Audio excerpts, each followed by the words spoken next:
स्वास्थ्य विश्वविद्यालय यौन शोषण मामले में पीड़ित छात्रा ने विश्वविद्यालय पर लगाए आरोपी डॉक्टर को बचाने के आरोप। विश्वविद्यालय प्रशासन ने सभी आरोपों को बताया निराधार।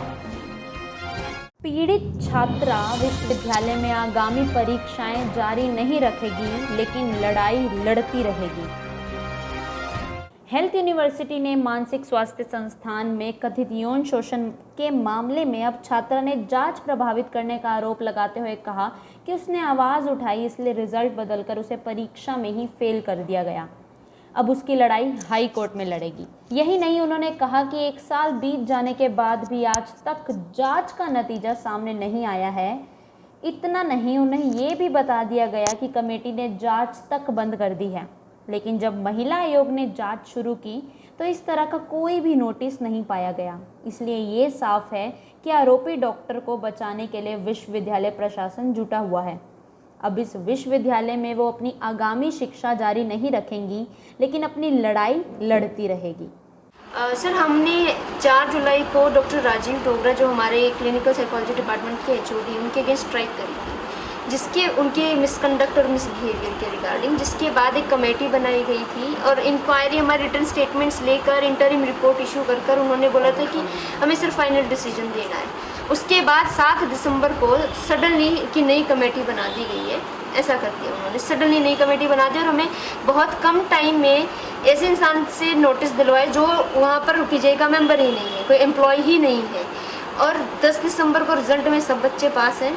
17 दिसंबर को दोबारा से नोटिस का लास्ट चांस देकर हमें नोटिस दिलवाया गया उसी तरीके से, और रिजल्ट भी वेबसाइट से हट जाता है। ना कोई नोटिफिकेशन है, ना कुछ और है। उसके बाद वर्बली बताया जाता है आपका रिजल्ट रिवाइज हो गया, जिसमें सारे रिजल्ट में उन्हीं लड़कियों के रिजल्ट्स में गड़बड़ है जो 6 लड़कियों उनके अगेंस्ट स्टेटमेंट देकर आई हुई हैं। उसके बाद सर 23 मार्च को डॉक्टर राजीव गुप्ता, जो डिपार्टमेंट ऑफ साइकाट्री के हेड हैं, वो एक नोटिस भेजते हैं हमारे पास कि हम मेरे को ये डायरेक्ट किया जाता है, मैं आपको इन्फॉर्म करूं कि कमेटी ने इंक्वायरी बंद कर दी है। फिर सर उसके बाद लॉकडाउन हो गया, तो मैंने 17 जुलाई को वुमेन कमीशन में इस चीज़ के लिए कंप्लेंट डाली।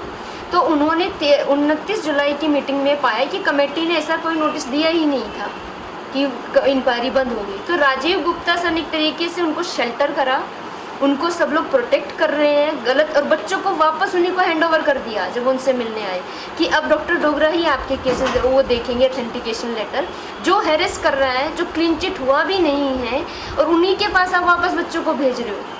तो सर पूरी मैनेजमेंट, सारी चीज़ें इनकी ये मिली हुई हैं, पूरी अथॉरिटीज़, कि वो उनको शेल्टर कर रहे हैं और बच्चों के फ्यूचर को स्टेक पे लगा रखा है।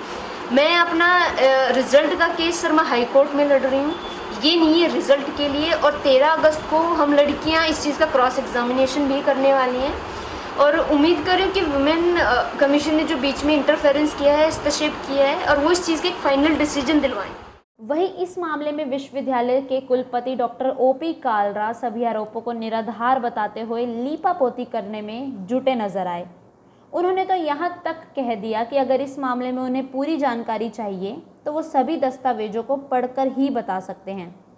जहाँ तक लड़कियों के फेल होने की बात है तो ये आरोप निराधार है और आरोपी डॉक्टर को उनके एग्ज़ाम और टीचिंग स्टाफ से हटा दिया गया था।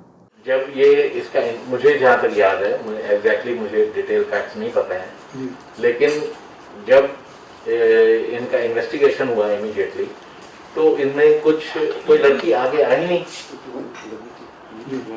हमें तो यह है कि एक जो सेक्सुअल हैरेसमेंट कमेटी जो है अगर अपनी मीटिंग कर रही है तो जो भी उसमें अफेक्टेड पार्टीज हैं उनको सबको आकर के अपना बयान देना है, उसके बेस पे ही वो आगे बढ़ेंगे। नहीं, वुमेन कमीशन ठीक है, उन्होंने जो पेपर मांगे हैं मेरे ख्याल से वो दे दिए गए हैं, वो मुझे नहीं मिले अभी आके, लेकिन मुझे पता चला है कि 4-5 दिन पहले उन्होंने कुछ पेपर्स मांगे थे, तो जो भी पेपर्स हैं उनको सब प्रोवाइड किए गए हैं।